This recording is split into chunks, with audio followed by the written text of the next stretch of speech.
welcome to MTH News. I'm Simran Dhungel. Let's begin with the top stories. Supreme Court issues show cause notice on appointments at constitutional bodies. Bhagirathi Bhatta murder vaginal swab DNA samples to be tested in Kathmandu. Sundhara wants the celebrated monument The Golden Spout is shrouded in apathy. Myanmar protesters defy coup leaders' ban and continue rallies. 32 cricketers called to the closed camp for tri-series involving Oman, Nepal and United States. Now the news in detail. The Supreme Court has issued a show cause notice in response to a right petition filed against the controversial appointment of 32 officials of various constitutional bodies.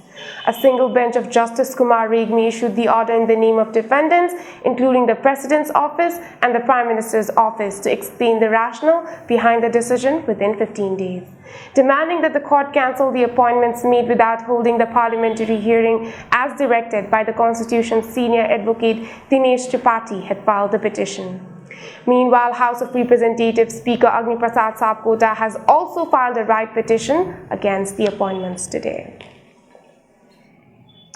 Investigators say they've decided to test vaginal swab and DNA samples of the 17-year-old Bhagirathi Bhatta, a native of Paitadi of Sudur Pashchim, who was reportedly murdered after rape last week. SP Mukesh Singh of the Provincial Police says the samples will be tested at the Central Forensic Lab of Nepal Police in Kathmandu. Meanwhile, other items such as the victim's mobile phone and clothes will also be brought to Kathmandu, hoping they would contribute to the investigation as evidence.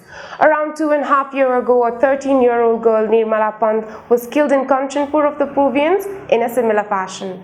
The police have not been able to find any culprit of the incident yet. Therefore, many fear Bhagirathi Bhatta's case could also follow suit.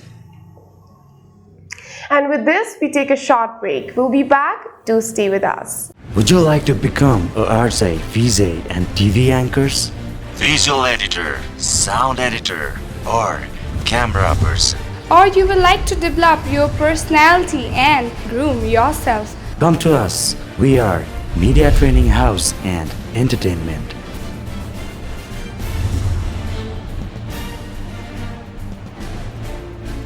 Hello again, you're watching MTH News. Let's switch to the international sphere now in this international headline. Protesters in Myanmar have started gathering across the country's largest city of Yangon for a fourth day, defying a ban on gathering of 5 or more people and threats from coup leader Senior General Min Aung Hlaing to take action against large rallies.